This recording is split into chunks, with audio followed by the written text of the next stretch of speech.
வயலூர் என்ற நாட்டை ஆதித்யன் என்ற மன்னர் ஒருவர் ஆண்டு வந்தார். அவர் நாட்டில் மிகப்பெரிய தோட்டம் ஒன்று அமைக்க முடிவு செய்தார். அதில் எல்லா வகை பூச்செடிகள் மற்றும் மரங்கள் போன்ற காய்கனிகள் போன்ற அனைத்து வகையான மரங்களையும் வளர்த்து வந்தார். பார்ப்பதற்கே கண்ணுக்கு குளிர்ச்சியாக பச்சை பசேலென மனநிறைவை தரக்கூடிய தோட்டம் அது. அத்தோட்டத்தில் துள்ளி ஓடும் மான்கள், முயல், பறவைகள் போன்ற அனைத்து வகையான உயிரினங்களையும் வளர்த்து வந்தார்.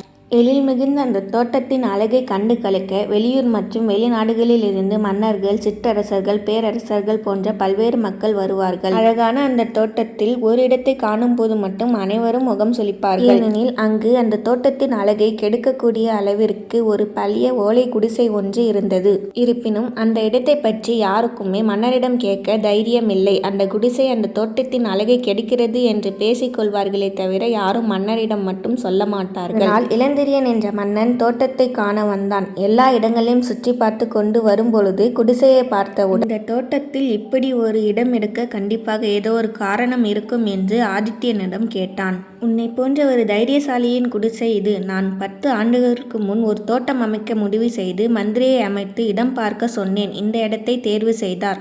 அது ஒரு வயதான பாட்டியின் குடிசை. நானே நேரில் வந்து கேட்டபோது அவர் இந்த இடத்தை காலி செய்ய மாட்டேன் என்று சொன்னார். இது என் பாட்டன் பூட்டன் காலத்து பரம்பரை வீடு. நீங்கள் இதை அழிக்க நான் விடமாட்டேன். என் உயிரே போனாலும் நான் காலி செய்ய மாட்டேன் என்று சொன்னார்.